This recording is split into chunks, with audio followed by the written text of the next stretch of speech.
always in the market for a new way to cook chicken. And this Spanish chicken and rice dish is great because it's really fun and easy and a lot like paella but without the seafood. It's also a lot less expensive and you don't have to have a special pan to make it. I like this dish because it's perfect for weeknights, simple, but it's also special enough when you're having people over. Plus, the leftovers are delicious. It starts with boneless, skinless chicken thighs. I love them because they don't overcook and dry out. They're wonderful. We're going to drizzle in a little bit of olive oil, and to that we're going to add up some garlic powder, oregano, and paprika.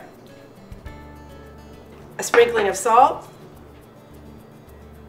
a few grinds of pepper. We're going to give it a quick toss. Now we're ready to head to the stove. So as you can see now, we've browned our chicken thighs. Don't they look gorgeous? I know, I'd eat those straight out of the pan right now. Right. So we're going to take those off. And now we're going to add just a titch more oil if you need it, and I think we do here. I'm going to add a little bit more oil. You just want enough to coat the bottom of the pan? Yep, just enough so that my sausages will brown. Okay. Yep. So now we're going to add some chorizo sausage.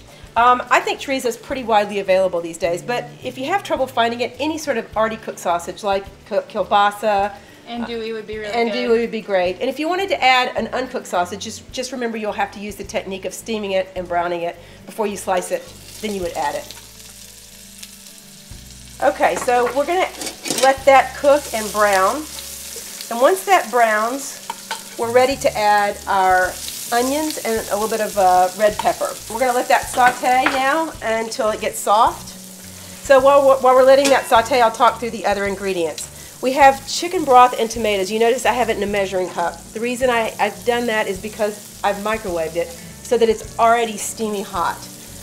You know how long it takes to bring cold broth and a can of tomatoes to boil? A long time. This saves a lot of time. Like 10 minutes probably even. And it's not like it's costing you any time. It's happening the same time you're doing your other prep. So once it goes in, it almost comes to instantly to a boil. The other thing I want to mention is that we're using a medium grain rice. I like this kind of rice, and this is traditionally what you use because it kind of gives you that pleasant sort of starchy kind of gummy texture. Yep. Sounds negative, but I like that texture. It all kind As opposed to that dry. Yes. Well, it hangs together. Dry and fluffy. Yeah, Yeah. it hangs together. Exactly. Yep. And the other thing we're adding is turmeric. I like using turmeric in place of saffron because saffron is quite expensive. So expensive. And it gives it the color and a nice subtle flavor. So our onions and peppers are pretty fully sauteed now, and at this point we're ready to add the rice.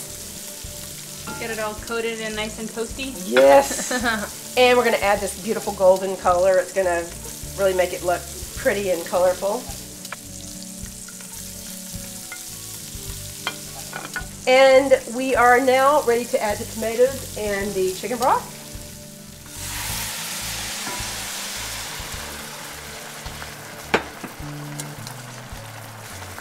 We're going to put a lid on it.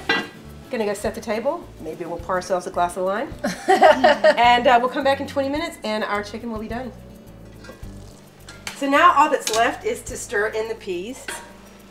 I like using peas because it's sort of like adding a vegetable and it's adding beautiful color as well. I'm ready for dinner. All right, thanks for watching. We'll see you next week. In the meantime, for more recipes and videos, Head over to 3minutecooks.com.